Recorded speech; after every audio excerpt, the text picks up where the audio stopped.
Good morning everyone, I am Mr. Ish. Thank you for joining me. Here in this video we're looking at an algebra simplification concept that's rarely emphasized or taught by teachers. For whatever reason it might be overlooked. Some students will be aware of this, some may not. And some may not have even given this a thought, but it's rather intuitive when you're looking at it. I'm gonna present you this concept in a very simplified form, then I'll present it to you again in a practical form. In both ways, I'll be showing you why and how it's correct, whatever it is that I'm showing you. Consider you have an equation which looks like this in a very basic form. Perhaps the most simplest equation that you can generate, x equals y. If this represents an algebra equation more complex than what you're seeing, there are two ways you can simplify it, or there are two ways you can rewrite it. Simplification can also involve rewriting an equation in a different form. There are two ways, two routes you can take. One would be this, and some students get confused when they arrive at this and they want to shift things around that equal sign, how and what would happen. There are two ways, and let me show you. In one way, you can take the y on the other side and it can divide, but when it divides you gotta have everything equaling on each side of that equal sign. Then you must generate a 1 over here.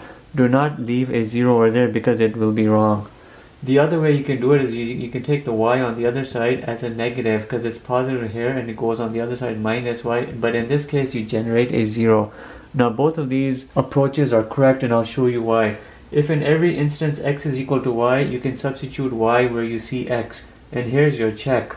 You would have x divided by x and it would equal 1, and that would be right. In all instances, again I'm saying x is equal to y, so you can substitute x where you see a y. Here you'd see x minus x and you would be 0, 0 equals 0, and it's right. This right here was the most simplest or the simplified example I'm showing you for the two approaches. When you manipulate something around an equal sign, you can either take it across as a divide and generate a 1, or you can take it across as a negative and generate a 0, but both of those approaches are good. Now let me present everything to you again, but in a more practical and more complex manner. Supposedly you have an equation which presents itself in terms of a procedure, and you've arrived over here, and there are two ways you want to take the two approaches. One would be this.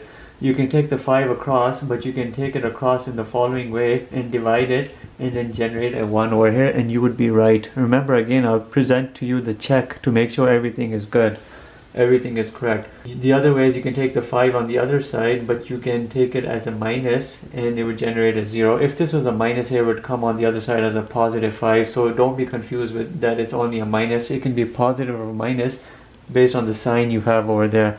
But both of these approaches and both of these routes are good, and I'll show you why. In all instances, 3x minus cosine y is equal to 5.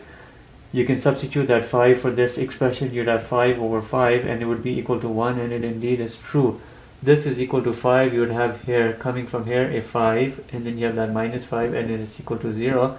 0 is equal to 0, and it's right.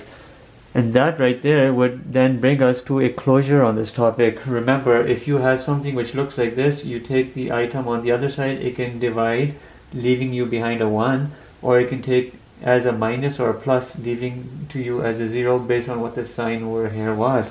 This is a simplification concept that can be confusing for students, but this is something you should be aware of.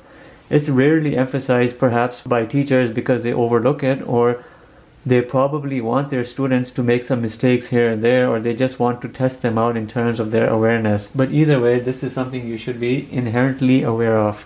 Thank you. Have a good day. Bye.